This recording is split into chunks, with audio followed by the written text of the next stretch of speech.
Okay, this is the Yak 50, which is based on the Yak 1 stroke Yak 3, Yak 7 from 1942, the Stalingrad front, used as one of the top World War II fighters. Basically designed as an aerobatic aircraft, you can see from the shape of it. We've got a derivative here of it. It's been extended for range by having longer fuel tanks, big three-bladed prop, big smoke system in it, and you can see that the colours are slightly brighter for display flying. And if we come along to this side, you can see this is the aileron, which basically allows the aircraft to bank and roll. It's very, very large, taking over almost 3/4 of the wing. Very wide core, so it allows the aircraft to be very manoeuvrable and roll at about 280 to 300 degrees a second. Following round, looking at the propeller, we have a big three-bladed wide-chord propeller on there, which allows us to do gyroscopic manoeuvres. And it's a bit like a spinning top. If you've, as a kid, you used to press the big spinning top and it would spin and spin and spin, hold it in your hand, and you could twist your hand and the actual gyro would stay level. It's the same with the propeller. As it's turning, it actually tries to twist the aircraft so we can tumble the aeroplane on itself, which is called a Lomjevac. And if you look at this aircraft here, this is Yak 3-3, you can see that it's got a serrated type of gill which allows for cooling of the engine. And this is just one of our formation aircraft. But if we come over and look at number 6-1, this is our solo aircraft. So it's slightly lighter with a much higher power to weight ratio.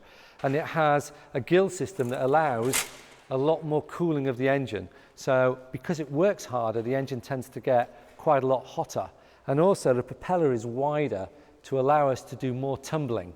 Because it is the solo aircraft, we also have added onto the aileron, if we wander over here, you can see we've got some add-on bits. And these are called servos. And over here, they allow the aircraft to be able to roll a little bit more quickly, but it allows the pilot to be able to input the controls a lot more quickly. So this is why we use this one as the solo aerobatic aircraft. The Yak 50 has a semi-retractable type of undercarriage. If you look down, you can see it just rolls back and sits semi in the wing, so that in the event you land in a field because you have an engine problem, the wheels will keep turning. Obviously the propeller will be damaged, but you still will be able to land quite naturally. The engines on these aircraft are big Ivanchenko engines, 360 horsepower in the majority of the aircraft. The Yak 52 and this 50 here has a PF engine, which is a 400 horsepower engine, which gives it that more oomph. These are made in Russia. We have to get them overhauled every 500 hours, so it is quite expensive. But they're just fantastic engines, big 10-litre engines, and they sound just like a big old warbird.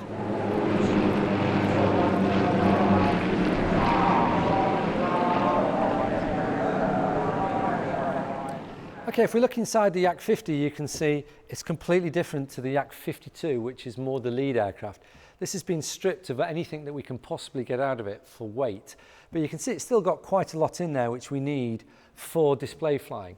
Because we tend to go up and down the country so much, we're luckily sponsored by Garmin, and Garmin have given us big satellite navigation equipment systems that allows us to be able to navigate down to about 14 feet, which is brilliant when you're going up and down to Scotland in a day.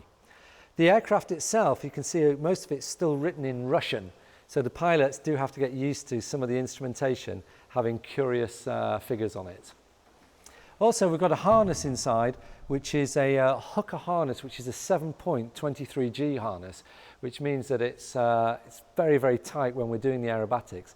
And there's a ratchet system on the left-hand side where you actually ratchet yourself back into the seat so your hips can't move. And that's the most important thing, especially when you're pulling a lot of G.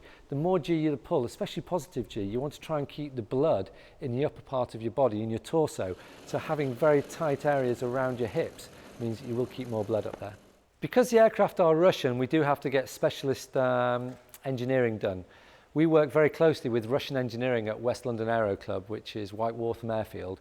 And Gena Pekoski is the chief engineer there, and he looks after all our engines. The two engines that we have are the Ivanchenko M14P and the Vederny M14PF. So having a Russian that actually understands the engines and all the systems is very important. And here we are now looking into the cockpit of the Yak 52. As we said, this is the lead aircraft of the team, so tends to have a bit more navigation equipment so we can enjoy flying when we're going some long distances. If you can actually get down and have a look, you'll see there is quite a lot of instrumentation that that we need. So if we do end up going through some bad weather, or we do find a place that we need to find out where we're going, we have some good mapping software and some good radar situation awareness as well using the transponder. This is the braking system. Looks like you'd have on your old push bike, and all you do by pulling in, it will actually put braking effect on both wheels, and then using the rudders will release one. So if you want to turn right, you put right rudder in, give it a squeeze, and you'll hear the air system. The majority of the way that this aircraft brakes is through the pneumatic system. That works also for the undercarriage as well. The undercarriage is lifted and also put down or raised and deployed by using an air system. The start system is also air, so very critical for this aircraft is the air system.